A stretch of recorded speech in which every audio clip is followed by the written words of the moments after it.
see forever in your eyes. I feel okay when I see you smile.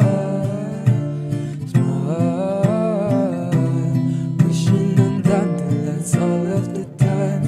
Praying to God that one day you'll be mine. Wishing on dandelions all of the time. All of the time. Dandelions do. Hi guys, so good evening and welcome to my magical world.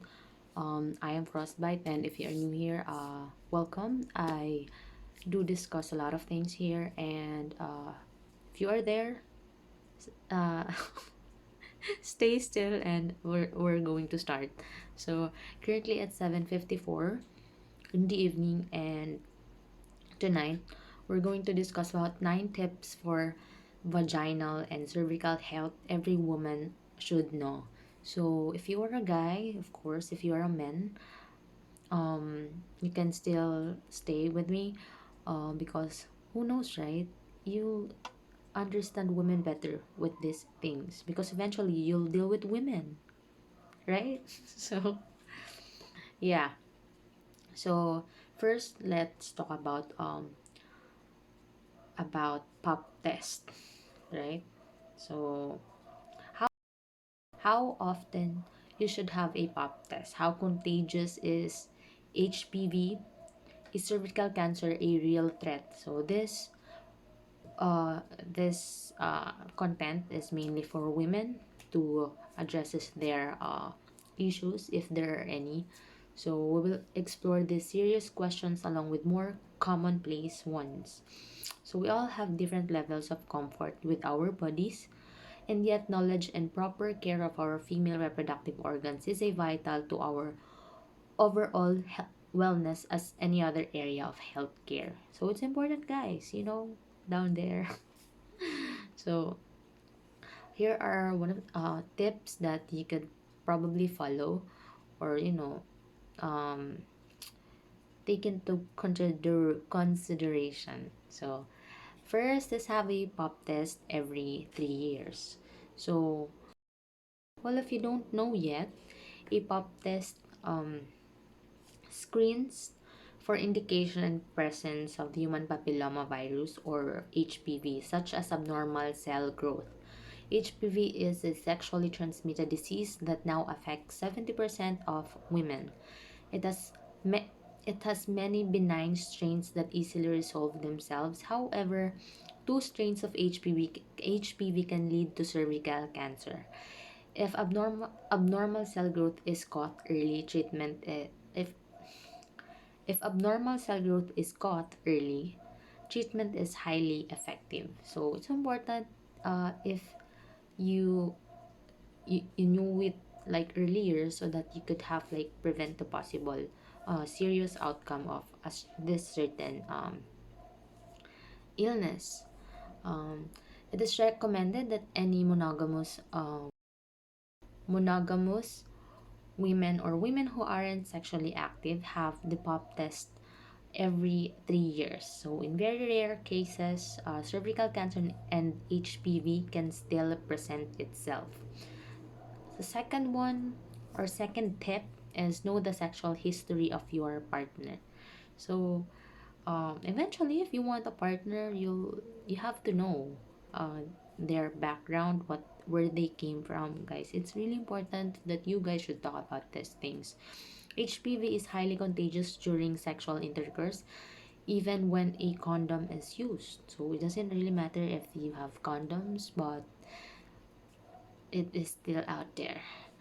So there's like a scenario here. So recently, my 14-year-old daughter went to our pediatrician for a visit. We're in the process of internal adoption, and it is required that all of the children see a medical pediatrician.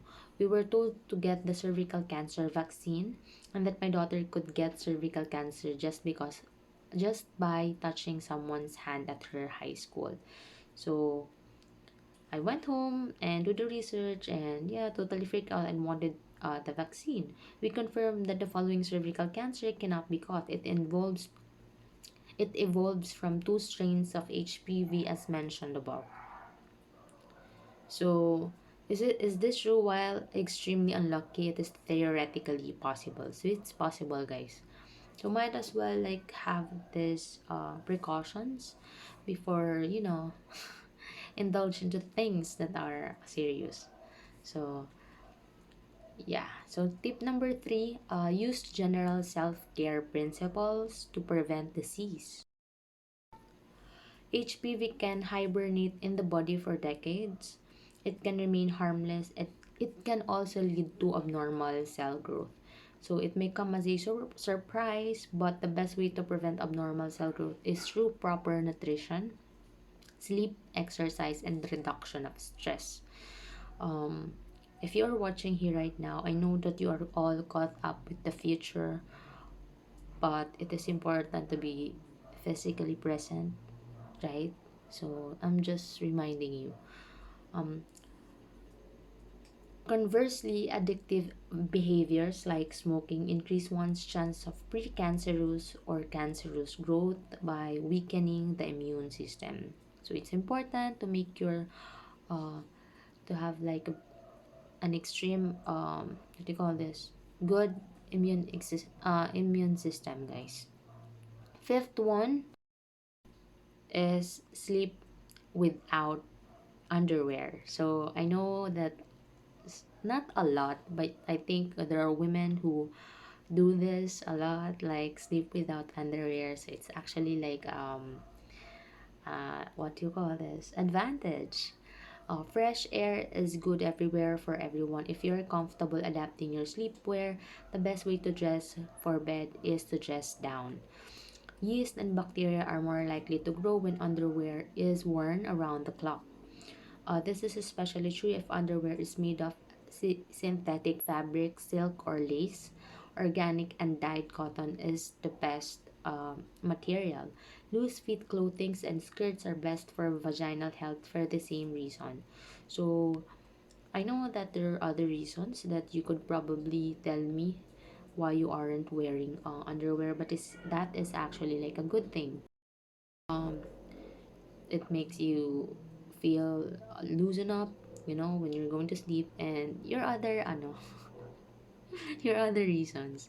It's good. I think it's good, right? So next is switch from tampons to sponges, washable pods or cups. Tampons in large pods, especially those made of bleached conventional cotton, and not to the waste in landfills and pesticide runoff. They also endanger a woman's health through exposure to bleaching chemicals like dioxin.